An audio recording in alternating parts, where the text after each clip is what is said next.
अच्छा, पहले हम जनरल साइंस एंड एबिलिटी का सिलेबस देखेंगे।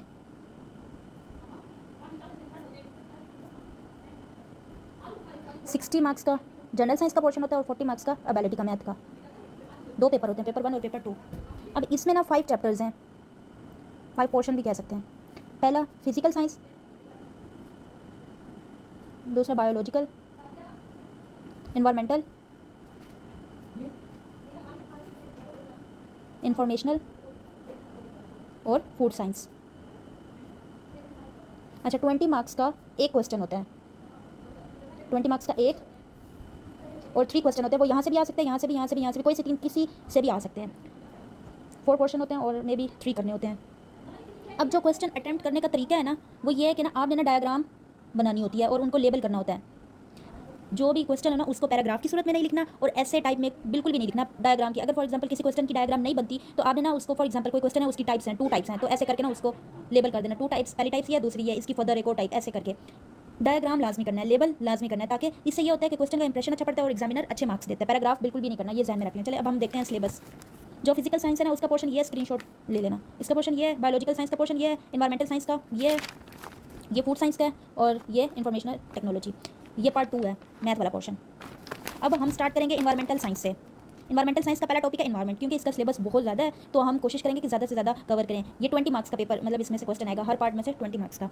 अब ज़रूरी नहीं है कि इसमें से ही आएगा, कोई भी क्वेश्चन एग्जामिनर कहीं से भी दे सकते हैं, किसी भी पोर्शन से। तो इसको अगर हम 4 दिन में इस पोर्शन को कवर करें, 4 दिन में इसको, 2 दिन में इसको और 2 दिन में इसको, 12 दिन ये हो गया, और फिर मैथ के भी इसी तरह। अब पहला जो है ना टॉपिक वो है इन्वायरमेंट। सबसे पहले तो इन्वायरमेंटल साइंस होता क्या है वो देखें ना। इन्वायरमेंटल साइंस, इन्वायरमेंट जो है ना वो कम्बिनेशन है, किस चीज़ का कम्बिनेशन है इन्वायरमेंट? कम्बिनेशन ऑफ, अब देखो ना, एक हमारा इन्वायरमेंट है, माहौल है, वो उसमें क्या क्या है, केमिकल फैक्टर है, बायोलॉजिकल फैक्टर है। इसका मतलब इन्वायरमेंट में ये जो केमिकल और बायोलॉजिकल फैक्टर है ना, वो हमारे सराउंडिंग में है। अब फिजिकल का क्या मतलब है? ठीक है, फिजिकल, केमिकल और बायोलॉजिकल, ये 3, एक और भी है फिजिकल। अब ये 3 फैक्टर हैं। फिजिकल का क्या मतलब है? फिजिकल का मतलब है कि जैसे ये हमें नजर आते हैं फिजिकल चीज़ें, जैसे माउंटेन्स, रिवर और भी बहुत सारी चीज़ें। अब केमिकल, केमिकल का क्या मतलब है? जैसे कि नाइट्रोजन होगी, हाइड्रोजन होगी, जितने भी एयर में कंपोनेंट होते हैं वो सारे केमिकल में आ जाएंगे। और बायोलॉजिकल का क्या मतलब है? एनिमल्स, हम लिविंग थिंग्स, ये सारे क्या हो गए? Biological factor. यही 3 चीज़ें ही पाई जाती है ना इन्वायरमेंट में, तभी ये इन्वायरमेंटल साइंस बनता है। इन्वायरमेंटल साइंस की स्टडी ऑफ या कम्बिनेशन ऑफ फिजिकल, केमिकल और बायोलॉजिकल फैक्टर।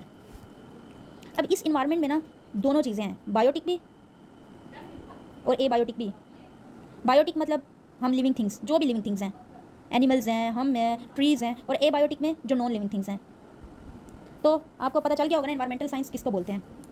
अब ये इन्वायरमेंटल साइंस, इन्वायरमेंट है ना, इसके कितने पार्ट्स हैं, कितने सेगमेंट्स हैं, क्या क्या मेन इसकी चीज़ें हैं, वो हम देखते हैं।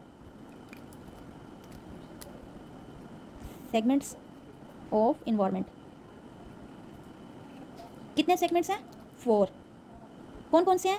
4 कौन कौन से हैं बताओ? एयर, वाटर, और क्या होती है? वाटर है, एयर है, मट्टी है, सॉइल और लाइफ। अब एयर को इसकी लैंग्वेज में क्या कहेंगे? एयर क्या होती है? Atmosphere, atmosphere. वाटर को क्या कहेंगे? हाइड्रोस्फेयर, हाइड्रो मतलब वाटर, हाइड्रोस्फेयर। सॉइल, सॉइल को क्या कहेंगे? Lithosphere, lithosphere. और लाइफ, लाइफ किसको कहते हैं? बायोस्फेयर। Got it? ये 4 पॉइंट्स हैं, ये 4 सेगमेंट्स हैं इन्वायरमेंट के। अच्छा, क्या अब हम ऐसे कह सकते हैं इन्वायरमेंट को कि environment is a combination of air, water, soil and life? ये इन्वायरमेंट की एक और डेफिनेशन है। और आगे हम ये भी कह सकते हैं ना, air, water, soil are abiotic and life is biotic component. ठीक है, तो अब हम ना एटमॉस्फेयर को डिटेल में पढ़ते हैं।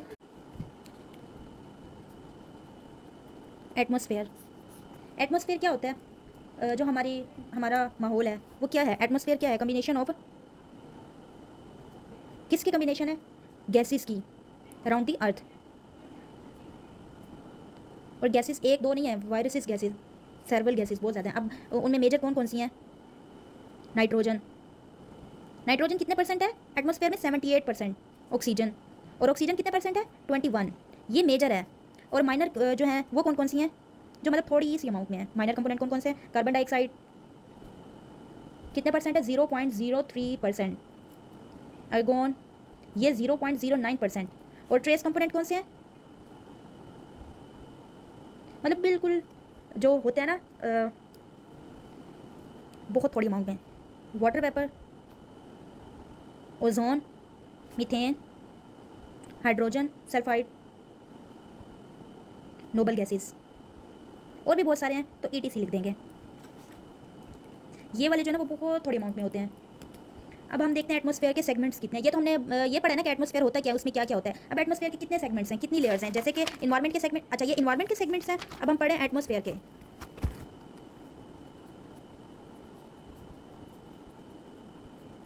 एटमॉस्फेयर सबसे पहले तो देखो, ये है अर्थ हमारी, ठीक है, ये है अर्थ। अर्थ से थोड़ा ऊपर गए हैं, ये अर्थ से हम गए हैं थोड़ा ऊपर। कितना ऊपर गए हैं समझो, जीरो से अर्थ से लगा के 11 किलोमीटर हम ऊपर गए। इस वाली लेयर को क्या कहते हैं, ट्रोपोस्फेयर। ट्रोपोस्फेयर। अब इससे हम थोड़ा और ऊपर जाते हैं, ये गए हम थोड़ा और ऊपर, हम गए 11 से 50 किलोमीटर ऊपर। इस लेयर को क्या कहते हैं, स्ट्रेटोस्फेयर। यहाँ पे लिख देती हूँ, स्ट्रेटोस्फेयर। ये जो है ना सेकंड वाली, इधर ओजोन लेयर भी यहाँ पे ही है, ओजोन लेयर। यहाँ पे मैंने ऐसे कर देती हूँ, ओजोन लेयर। फिर हम थोड़ा और ऊपर जाते हैं, पेपर में ना अच्छे से बनानी है ये तो मैं समझाने के लिए। 50 से हम जाते हैं 55 से, इससे थोड़ा ऊपर करके ना 85 किलोमीटर तक वाली लेयर को क्या कहते हैं, थर्मोस्फेयर। यहाँ पे लिख देती हूँ, थर्मोस्फेयर। और इससे जो ऊपर है ना, ऊपर वाली सारी, वो एक्स्ट्रोस्फेयर है। 500 से 22,000 किलोमीटर से ऊपर अबव द अर्थ जितनी भी है वो ये है। अब हम सबसे पहले देखेंगे ये जो पहली है ना, ट्रोपोस्फेयर। ट्रोपोस्फेयर में कौन कौन सी हैं, यहाँ पे ना मैं करके लिख देती हूँ। ट्रोपोस्फेयर, ट्रोपोस्फेयर है ना, उसमें यहाँ पे हमारी oxygen, nitrogen, carbon dioxide, water vapours और मीथेन, ये सारी गैसेज होती हैं ट्रोपोस्फेयर में, इस वाली लेयर में 0 से 11 किलोमीटर के बीच में। अब इसकी इंपॉर्टेंस क्या है ट्रोपोस्फेयर की, ट्रोपोस्फेयर की क्या इंपॉर्टेंस है, अगर क्वेश्चन आ जाए कि ट्रोपोस्फेयर की क्या इंपॉर्टेंस है। पहली तो ये कि ऑक्सीजन यहाँ पे है, रेस्पिरेशन के लिए हेल्प करती है।